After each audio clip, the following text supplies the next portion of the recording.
இந்த இறுதி கணம்ன்றது வந்து ஒரு அது அது ஒரு அது அது வந்து ஒரு வர்ணிக்க முடியாத ஒரு கணமாக இருக்கு. அங்க யாருக்கு யார் உதவி செய்றது, யார யார் காப்பாற்றுறது, அது ஒரு எல்லாம் அப்படியே ஒரு ஒரு எல்லாம் ஒரு எல்லாம் உடைந்து போன ஒரு நிலை தான் அந்த நிலை. ஒரு ஆள் ஒரு ஆள் தாங்க இல்லாத நிலைமை.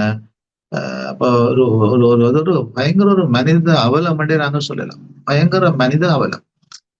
ஓகே. நாங்கள் எங்களுக்கு வந்து சில வேள ஒரு நேரம் அட்லீஸ்ட் ஒரு நாள் ஒரு நேரமாவது நாங்கள் சாப்பிடக்கூடிய நிலைமை எங்களுக்கு இருக்கும். ஏதோ ஒரு வகையில எங்களுக்கு சாப்பாடு ஒரு ஒரு நாள்ல ஒருக்காவது சாப்பிடும். ஆனா சில பேருக்கு வந்து சாப்பிட முடியாத நிலைமைலாம் இருந்தவங்க. சாப்பிடுறதுக்கு, சமைக்கிறதுக்கு வெளியில வந்து சமைக்க எல்லாம் பதுங்க வழிக்குள்ள தான் இருக்கணும். இப்ப வெளியில வந்து சமைக்க இயலாத கட்டத்தில தான் இருக்கு. சின்ன தலை காட்டினா கூட தலையில வந்து வெடி விழுகிற அளவுக்கு தான் அந்த இடத்துல இருந்தது. அது ஒரு பயங்கரமான ஒரு அனுபவம். அந்த முள்ளிவாய்க்கால் பகுதியில நின்றாக்கள்ட்ட நீங்க கேட்டீங்கன்னா தெரியும். அது வந்து மறக்க முடியாத ஒரு அனுபவமா என்ன பொறுத்தவரையில நான் கடந்து வந்த அனுபவங்கள அ இப்பவும் சில குழப்பங்கள் எனக்குள்ள வந்து கொண்டு போகும். அந்த சில நடக்குறான் முள்ளிவாய்க்கால்ல வெளியில வந்து ஒரு 4, 5 நாளே ஃபுல்லா நித்திரை இல்லாமல் இருந்தேன். இரவுல படுக்க இயலாது. முகாமுக்கு போயிருந்தேன். இரவு படுக்க இயலாது.